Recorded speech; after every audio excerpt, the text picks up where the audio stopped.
Boa noite, queridos irmãos. É com alegria que nós vamos partilhar um pouco nessa semana da unidade sobre o amor à comunidade. Nós vamos procurar fundamentar um pouco isso na palavra de Deus, mas também naquilo que Deus tem nos falado como comunidade. Porque quando Deus fala, como diz Santa Teresa, tuas palavras são obras, Senhor.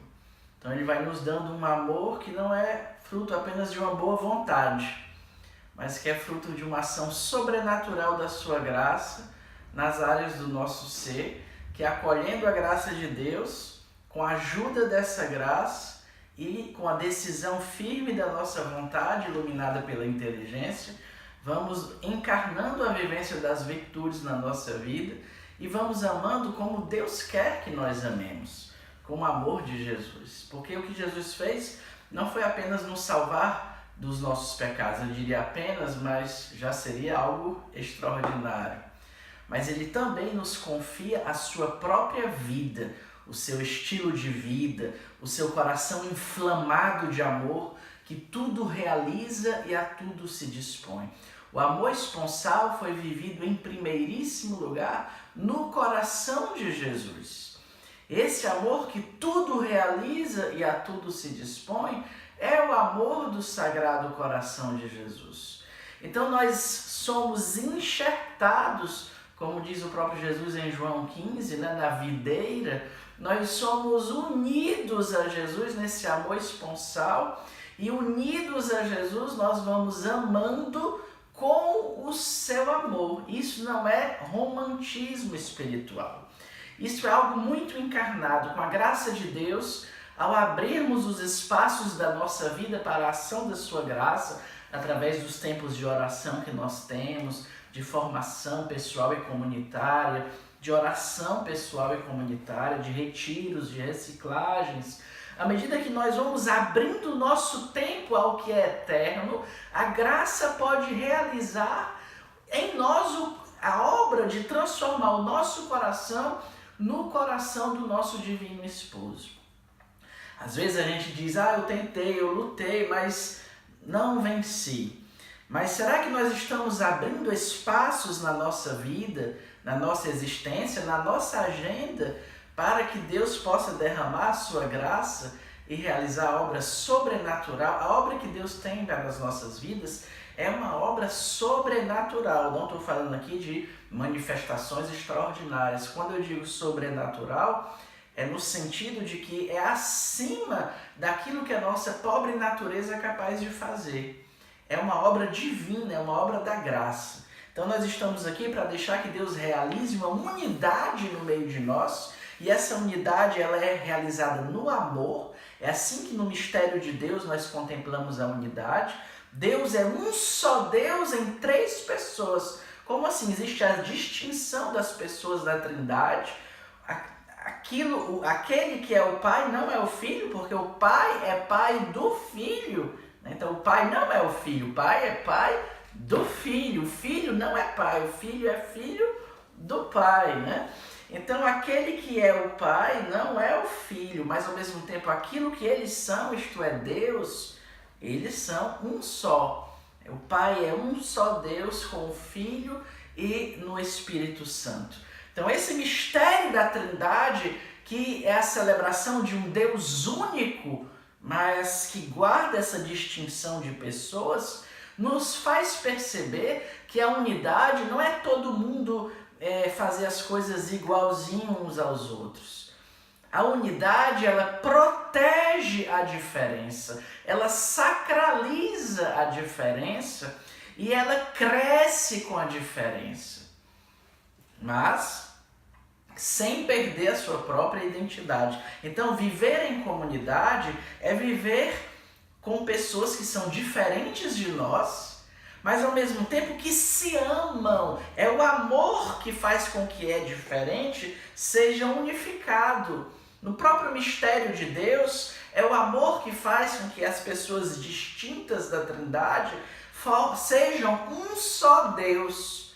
Então é esse amor, a semelhança do mistério do Deus uno e trino, que nós somos chamados a viver. Por isso nós não temos medo das diferenças, por isso nós não temos medo dos irmãos que têm temperamento diferente do nosso, por isso que nós não temos medo de pessoas que têm uma via espiritual um pouco particular e diferente da via a qual Deus me chama. Porque somos todos Shalom, todos nascemos da ressurreição de Cristo que passou pela cruz, aquele que passou pela cruz.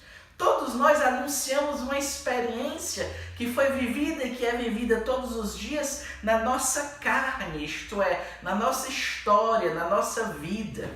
Todos nós, com as nossas diferenças, nós nos amamos e por isso formamos uma só comunidade e um amor uno que preserva aquilo que é diferente.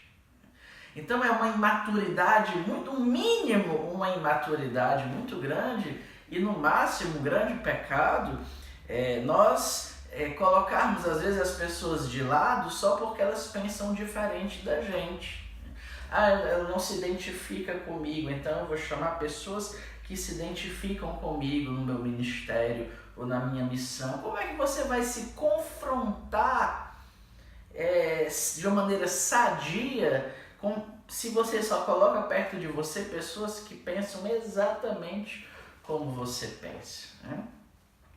Nós aprendemos uns com os outros. Tem irmãos que têm capacidade intelectual maior, outros que têm uma capacidade de serviços manuais maior, outros que têm menos estudos, mas que têm uma grande generosidade na doação e no serviço da vida. Então nós precisamos entender que nós bebemos da santidade uns dos outros. Nós não estamos em competição. A comparação, ela mata a unidade. Eu não preciso, às vezes tem pessoas que estão ali assistindo um DVD, uma formação, aí em vez de estar anotando as palavras de Deus que vão tocando o seu coração, porque percebem que precisam sempre se converter, ficam anotando os defeitos, os erros de português da pessoa, aquilo que ela não concorda, criticando sempre. Isso é fruto, às vezes, de feridas que temos. Não nos sentimos apostados, não nos sentimos levados em consideração, valorizados. Mas nós temos que entender, Jesus já disse, que se você quiser ser o primeiro no reino de Deus, é preciso assumir o último lugar. Uma pessoa ela não é valorizada na comunidade só quando ela é autoridade, não. Nem quando ela prega, ou canta, ou está num palco, ou quando todo mundo a escuta. Nós somos o que Deus pensa de nós. Você pode ser muito bem visto pelos seus irmãos e estar prestes a sofrer a ira de Deus na sua vida, se você vive uma vida dupla. Se você é uma pessoa na frente dos seus irmãos e uma outra no seu ambiente de trabalho ou na sua família. Então nós temos que acabar com esses ciúmes, com essas invejas que nos impedem de amar a comunidade, porque a comunidade sou eu e você. A comunidade não são apenas as autoridades, mas são os meus irmãos de célula. É aquela pessoa que eu tenho mais intimidade e mais afinidade, mas é também aquela pessoa que eu considero menos amável segundo o meu temperamento. A comunidade é o corpo que se reúne, que reza junto e que anuncia o evangelho junto. Como é bonito e como é uma prova de maturidade quando você vibra com um irmão que consegue levar para frente o ministério dele, ou produzir frutos visíveis. Talvez você hoje não esteja produzindo frutos visíveis, mas você está ali ofertando a sua vida. Deus está vendo. Não precisa vibrar apenas com aquelas pessoas que nos reconhecem. Então ciúmes, inveja, feridas, sentimento de ser deixado de lado, tudo isso nos nossos escritos nós vemos, né? Vão como que atravancando o nosso amor à comunidade. E aí, à medida que eu amo uma pessoa, à medida que ela reconhece os meus dons, ou que ela reconhece o que eu sou capaz de ofertar, mas se aquela pessoa não olha nem muito para mim, eu já rejeito também. E aí nós vamos vivendo relações pagãs, porque Jesus disse, Se você ama apenas as pessoas que te amam, qual é a tua diferença para com os pagãos? Os pagãos também amam quem os ama. Mas vós amai os vossos inimigos e rezai por aqueles que vos perseguem. E aí Santa Teresinha do Menino Jesus se perguntou, dentro de um convento, nós não temos inimigos, então como aplicar essa palavra do Evangelho na nossa vida? E Deus respondeu a ela em oração, tu não tens inimigos dentro do Carmelo, mas tu tens aquelas irmãs que tu tens mais dificuldade. Considera elas como aquelas às quais se aplicam essa palavra do amor aos inimigos. Ama, produz atos de caridade para com essas irmãs que são mais difíceis para ti. E tu viverás esse versículo do Evangelho. Então talvez você não tenha, eu espero, não tenha inimigos dentro da comunidade. Mas tem irmãos que talvez sejam antipáticos. Tem mentalidades do mundo que nos impedem de vibrar com as vitórias dos outros. Então, amar os inimigos nesse caso é aprender a se alegrar com as vitórias dos nossos irmãos, é aplaudir a pregação de um irmão que está sendo investido, lançado, é estar ali e escutar com atenção aquele testemunho daquele irmão mais simples. E você talvez gostaria de estar ali no lugar dele, humanamente falando, mas você vai se deixando podar e humilhar pelo amor de Deus que nos coloca no nosso verdadeiro lugar e que investe acima de tudo no nosso chamado à santidade, porque eu posso ser, como uma palavra que se gosta muito de dizer às vezes, uma bomba apostólica, mas o que vale isso se isso não contribuir para a minha via de santidade? Então vamos ler aqui, primeira carta de São Paulo aos Coríntios, capítulo 15, versículos de 3 a 10. Primeira carta de São Paulo aos Coríntios, capítulo 15,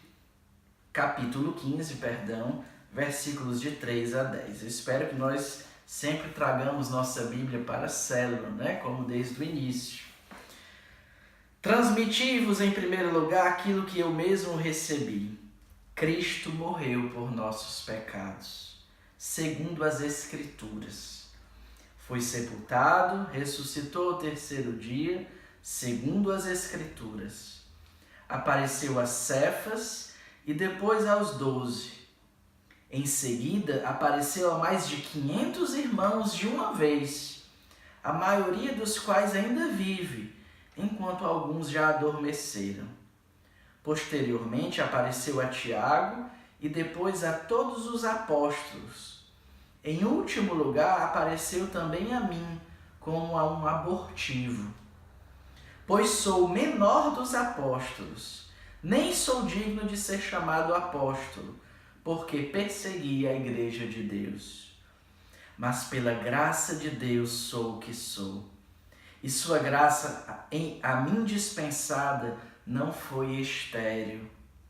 Ao contrário, trabalhei mais do que todos eles, não eu, mas a graça de Deus que está comigo. Palavra do Senhor. Graças a Deus. Queridos irmãos, essa passagem, esse capítulo da Carta de São Paulo aos Coríntios, é um capítulo famoso sobre a reflexão que faz o apóstolo sobre o mistério da ressurreição dos mortos, Nós não vamos falar sobre isso, mas eu peguei essa passagem fruto da oração, porque ele vai falando como foi sendo criada a primeira comunidade cristã. Jesus foi aparecendo e eles foram tendo uma experiência com o ressuscitado que passou pela cruz. Primeiro a Pedro, o fundador é Cristo, mas o primeiro Papa da igreja. Depois aos 12 apóstolos. Em seguida apareceu mais de 500 irmãos e assim a igreja foi crescendo. A primeira comunidade cristã foi crescendo. Cada membro da igreja tinha uma experiência com o ressuscitado que passou pela cruz. Alguns começaram a partir para o céu, nessa primeira comunidade. E Paulo vai dizer que em um determinado momento o Senhor se revelou a ele também. Ele se considera o menor de todos, porque ele perseguiu aquela comunidade nascente antes de se tornar um deles. Mas depois ele diz, mas a graça de Deus não foi em vão na minha vida. É pela graça de Deus que eu sou o que sou. Queridos irmãos, falar da comunidade para nós é, em primeiro lugar, falar da graça de ter uma vocação. E falar de ter uma vocação é fazer memória, como fez Nossa Senhora, de que Deus olhou para a pobreza da sua serva. Paulo, ele conta a história do início da igreja em breves palavras. Apareceu a Pedro, apareceu aos 12, apareceu a mais de 500 irmãos, alguns já foram chamados para o céu, apareceu a mim. E aí ele celebra a sua pobreza. Eu que persegui a igreja de Cristo e por isso me considero como o último de todos. Por isso que Paulo não tem inveja de ninguém. Por isso que Paulo não tem ciúminho bobo, não está em competição com seus irmãos. Por isso que Paulo é apaixonado pela igreja, porque no coração dele existe uma ferida, essa igreja que eu amo tanto. E por isso que Deus pode falar do mistério da igreja como a ninguém, como ele falou a Paulo. Aquele que perseguiu a igreja foi o que teve o entendimento de que a igreja é o corpo de Cristo.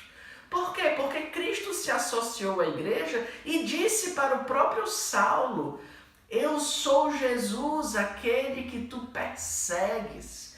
Por isso que Paulo, toda a eclesiologia de Paulo, ela é muito encarnada, porque o contato que Paulo teve com a igreja, até no tempo de perseguição que ele fez com vistas à igreja, é muito encarnado, é a sua vida. No primeiro momento eu persegui, agora eu anuncio o evangelho para que ela cresça. E Jesus, ele se identifica tanto com essa igreja que eu persegui, como com essa igreja que eu faço crescer. E o próprio Jesus, na narração da conversão de São Paulo, vai dizer para Ananias: não te preocupes, eu vou mostrar a ele o quanto ele vai ter que sofrer por mim.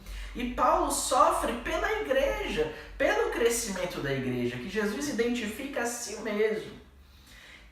Então Paulo se torna um fariseu ardente defensor da lei, num homem que é feito, modelado pela graça de Deus. Mas pela graça de Deus sou o que sou.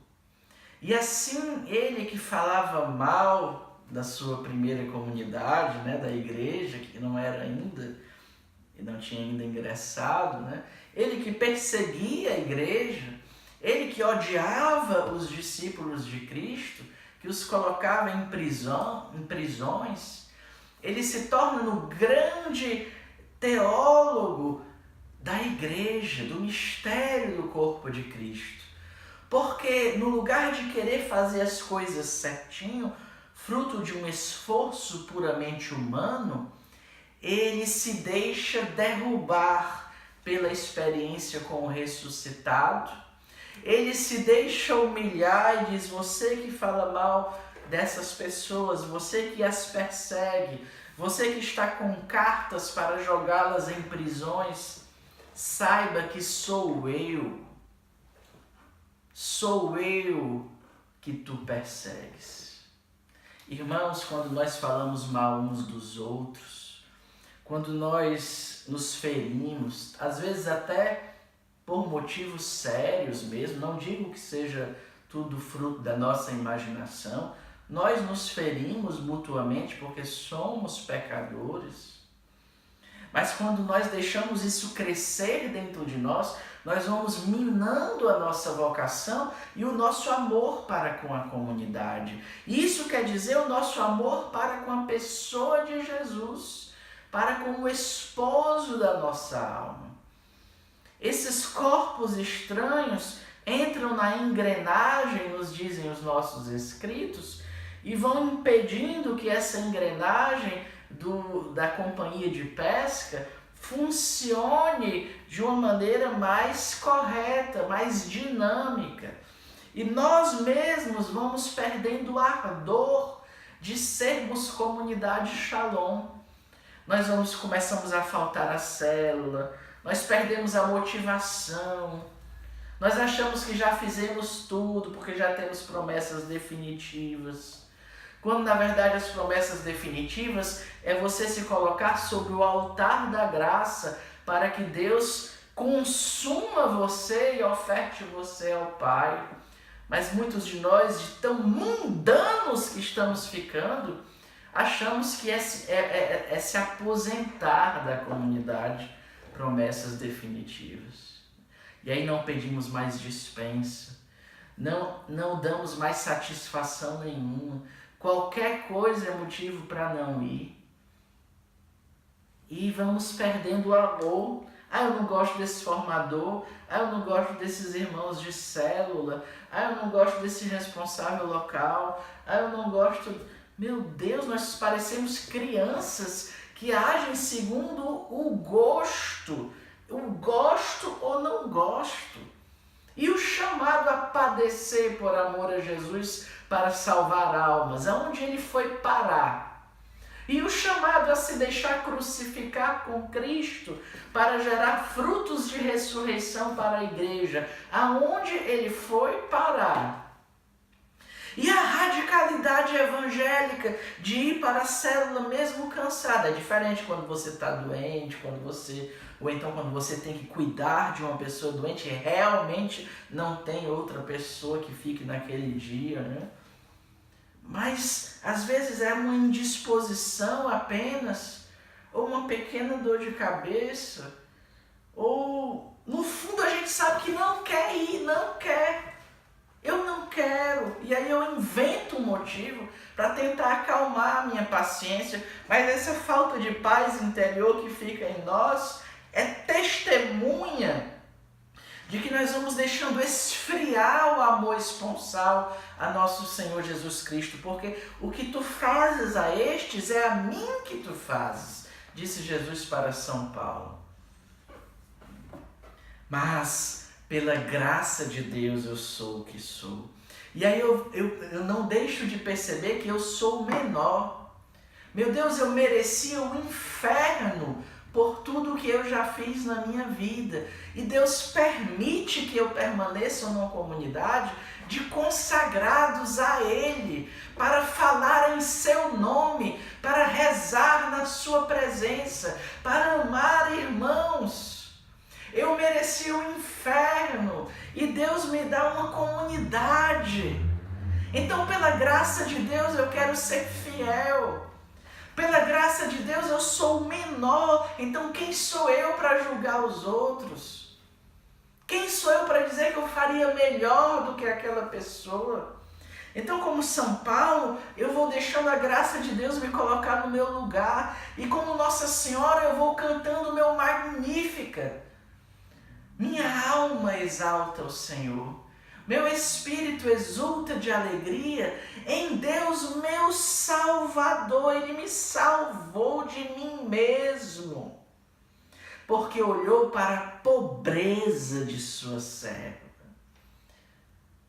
E tem alguns teólogos da vida espiritual que dizem que Nossa Senhora era o ser humano mais frágil, humanamente falando.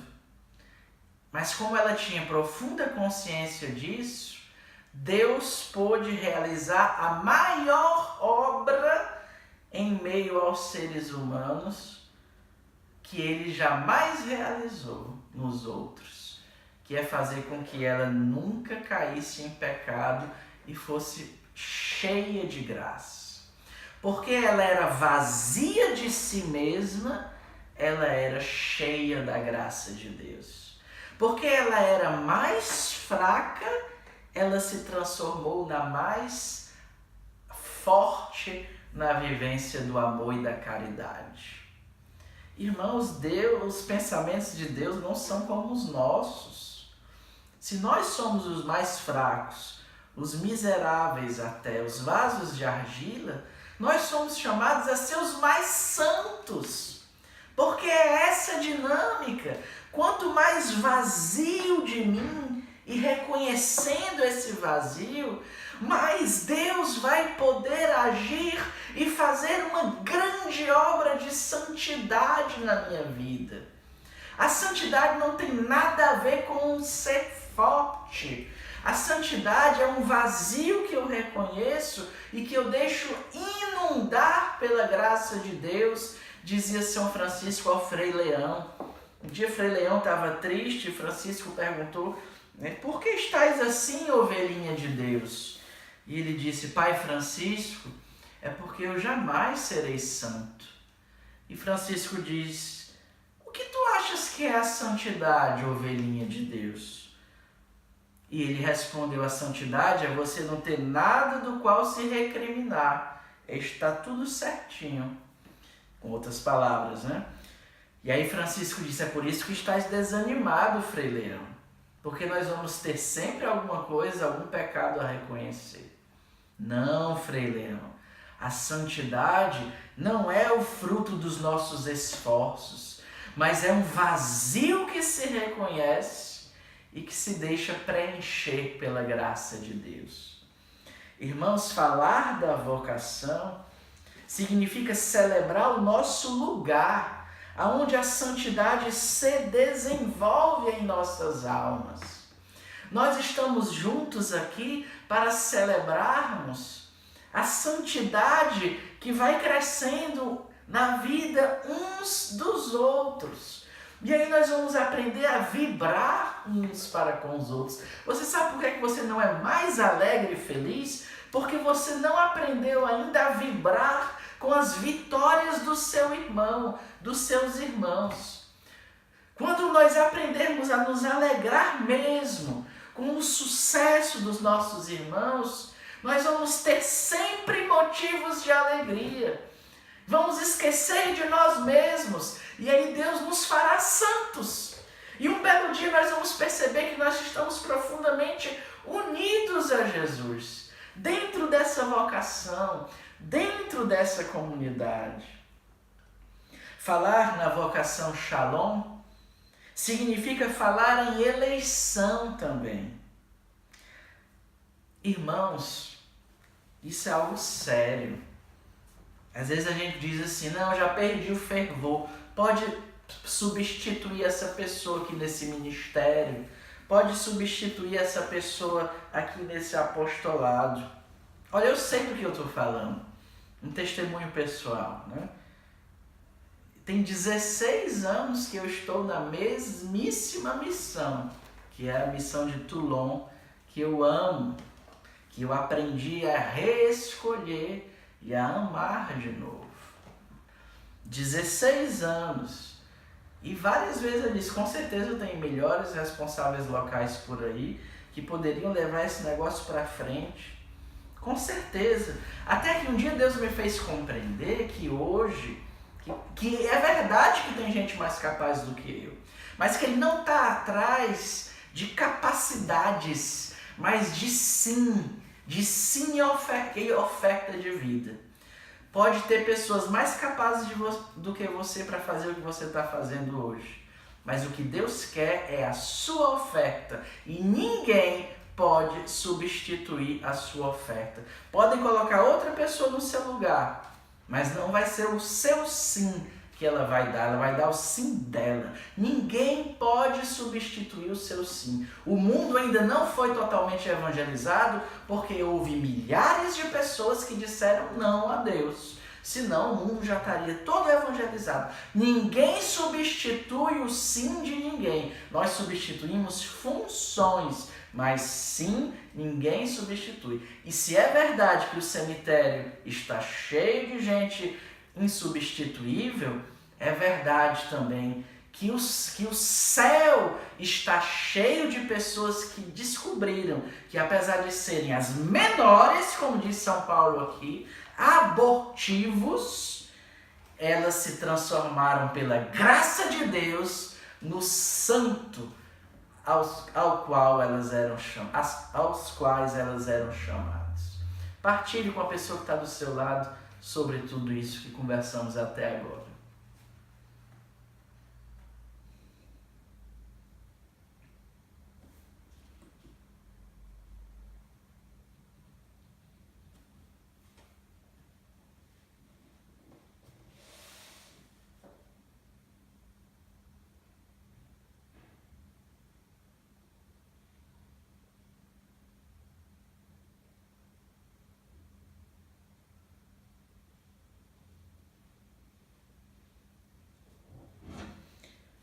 Amém?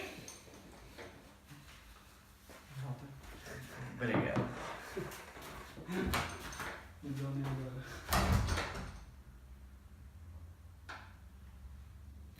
Amém?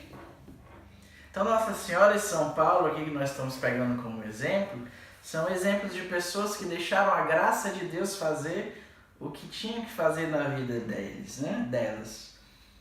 Um outro ponto importante no nosso amor à comunidade é que eu já escutei, muitas vezes passou pela minha cabeça também alguns períodos de maior sofrimento, de maior dor na vida comunitária.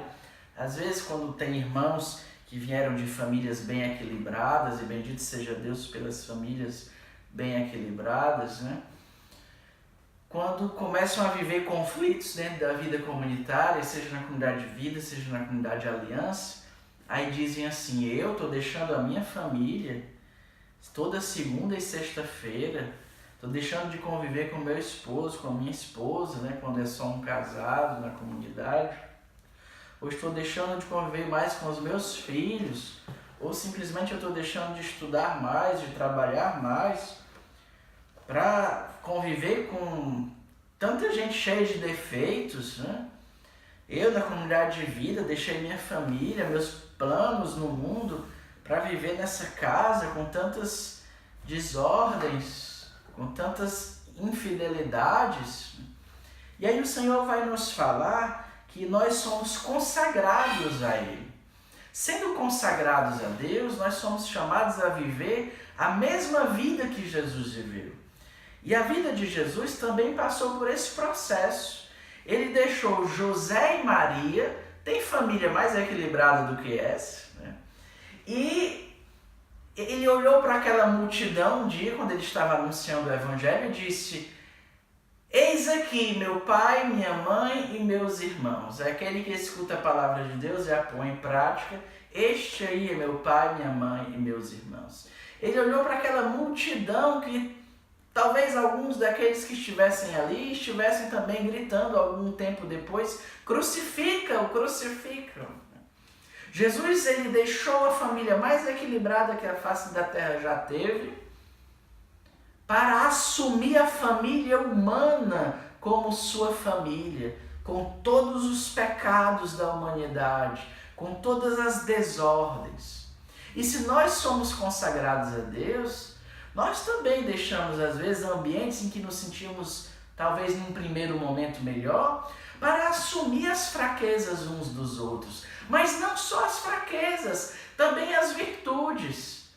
Porque quando a gente se fixa nas fraquezas, nós nos tornamos cegos para as virtudes. Em compensação, quando nós nos descobrimos as virtudes uns dos outros, as fraquezas, elas perdem o poder de destruição que elas tinham sobre nós. Por isso, irmão, se você é consagrado a Deus, se você tem promessas definitivas, promessas temporárias, seja lá o que você vive hoje, que processo você vive hoje, saiba de uma coisa: Deus te escolheu e ninguém vai poder substituir o teu sim. Para fazer os teus irmãos descobrirem, através do teu olhar, a beleza que eles têm neles, e que talvez eles não tenham descoberto ainda. O ambiente comunitário também é um ambiente de recriação. Tem irmãos que precisam ser recriados ao descobrirem a beleza que eles têm. E é justamente esse olhar que é diferente do olhar do mundo. O mundo, ele olha para acusar. Jesus, ele olha para salvar. E assim nós somos chamados por Deus a contemplar uns aos outros para nos salvar e não para nos acusar. É isso ao qual nós somos chamados na vida comunitária. É essa beleza da vida comunitária. Então, o nosso amor pela comunidade, ele vai sendo encarnado ao fazer o irmão existir pelo meu olhar. Eu não vou deixar aquela pessoa presa pelos seus pecados, amarrada pelas suas fraquezas, ao dizer o que ela já sabe, ao jogar na cara dela as suas fraquezas. Não, eu tenho que dizer o que ela talvez ainda não saiba, o quanto ela é bela aos olhos de Deus. Não é hipocrisia, é olhar profético. Não é mentira, é caridade vivida na verdade.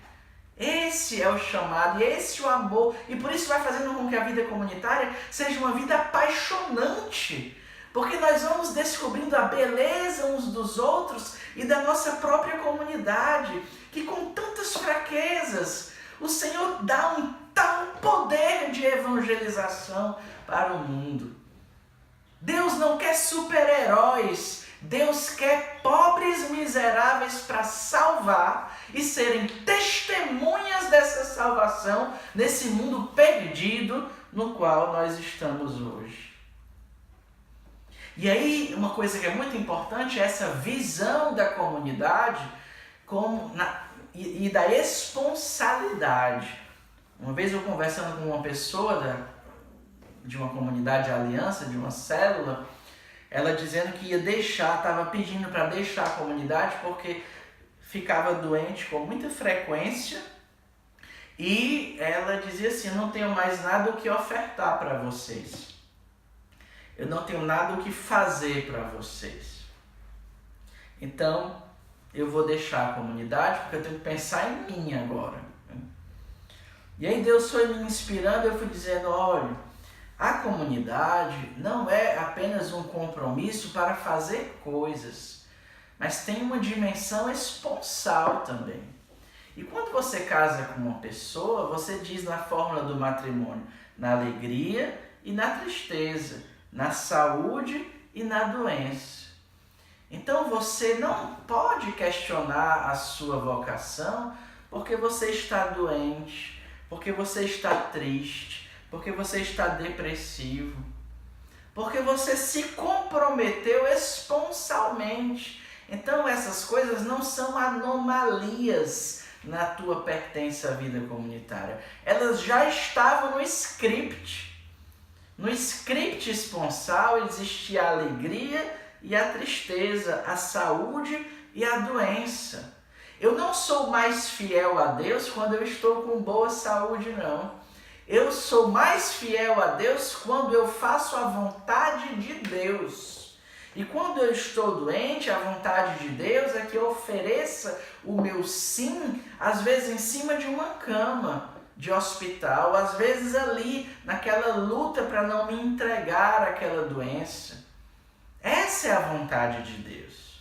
Porque às vezes quando a gente está com boa saúde, aqui eu não estou diabolizando quem tem boa saúde, bendito seja Deus, precisamos, né, uns dos outros, mas às vezes a tentação de quem nunca fica doente é de julgar quem está doente. E na hora que eu começo a julgar os outros, na hora que eu aponto um dedo para o outro, tem pelo menos 3 dedos voltados para mim, né?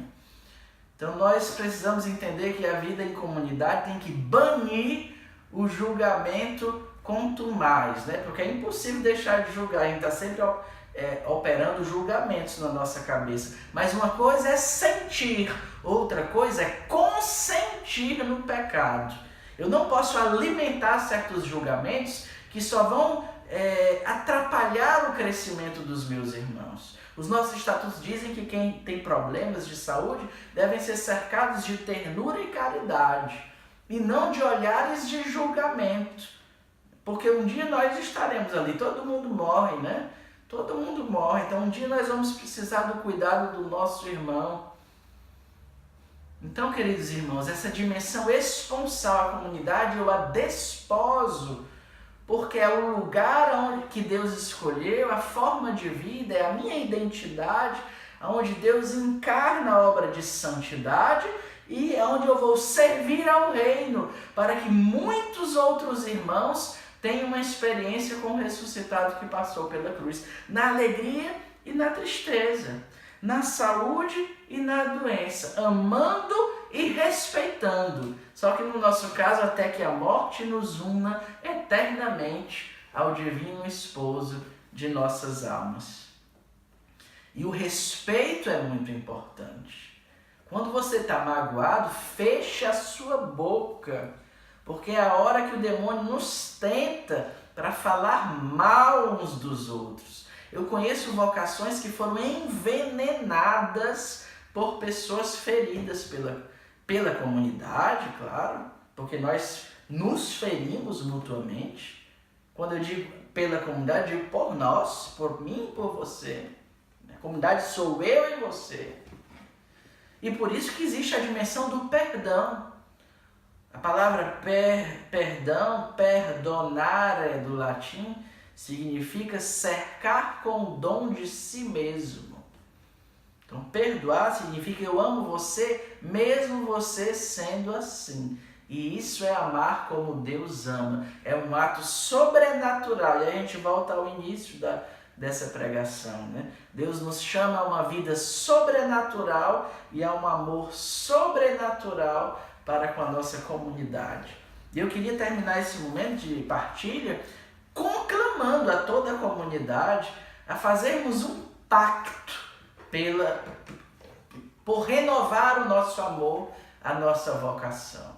O primeiro ponto desse pacto é muito simples e pode ser talvez difícil, se nós já estivermos no vício, né? É pararmos de falar mal da comunidade.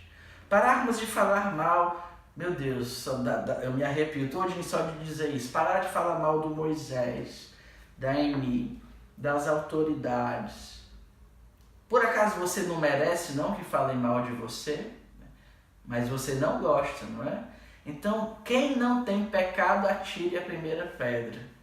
Parar de falar mal do nosso formador comunitário, parar de falar mal dos nossos irmãos de célula, parar de falar mal do nosso responsável local, parar de falar mal daquele irmão mais simples que não é autoridade e que eu desprezo no meu coração porque ainda tem uma mentalidade do mundo que diz que valorizar alguém é fazer com que essa pessoa tenha um cargo de autoridade dentro da comunidade. Parar de falar mal. E em seguida começar a elevar uns aos outros.